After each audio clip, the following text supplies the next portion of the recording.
L'INPP a fait venir, dans le cadre du projet implantation de la filière énergie renouvelable, des experts qui sont venus de Paris, effectivement, pour former nos maîtres formateurs sur place à Mwanda.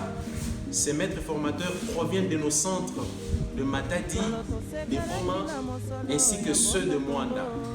Et nous pouvons dire qu'ils ont été renforcés en termes de compétences parce qu'ils ont réussi à fabriquer ensemble avec les experts des éoliennes qui fonctionnent déjà et qui produisent déjà du courant, ce qui est un résultat très positif et nous en sommes fiers.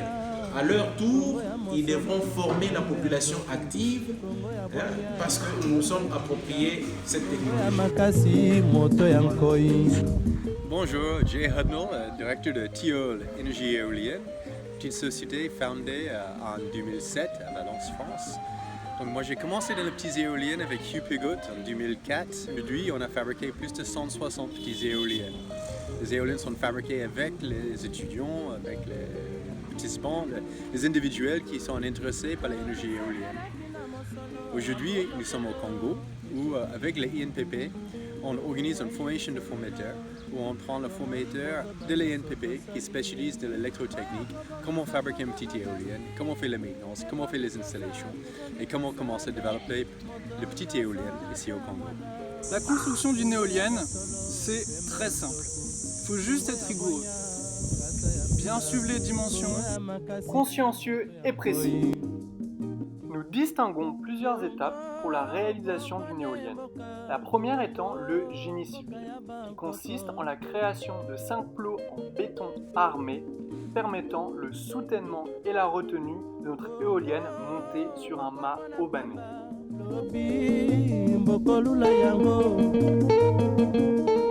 Le mât est constitué de différentes sections de tubes.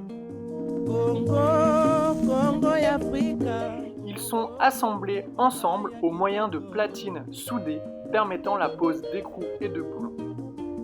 Décapés et poncés, plusieurs couches d'anti-rouille seront apposées en prévention de toute corrosion. La réalisation des pales demande une grande finesse dans le travail. Organes moteurs essentiels à la captation de l'énergie du vent, elles seront réalisées avec la plus grande minutie. D'abord l'intrados, puis l'extrados, enfin le profilé.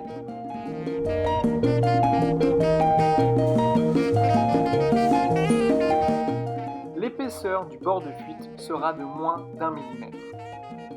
Parfaitement identiques, elles seront assemblées. La génératrice convertit l'énergie mécanique du vent en énergie électrique. La génératrice se compose d'un stator et de 2 rotors en rotation. Le bobinage et les soudures à la main permettront la création du circuit électrique du stator, ici en 48 volts triphasé. Coulé ensuite dans de la résine renforcée par de la fibre de verre dans un moule préalablement construit. Les rotors, eux, sont constitués d'un disque métallique sur lequel se trouvent les aimants permanents, eux-mêmes coulés dans la résine. La nacelle, support à l'ensemble pale, génératrice et mât, est constituée de pièces de métal usinées sur place et soudées entre elles pour former un berceau en forme de hache. Une fois l'assemblage rotor, stator et pale fait, l'éolienne peut être érigée et produire une énergie propre et illimitée.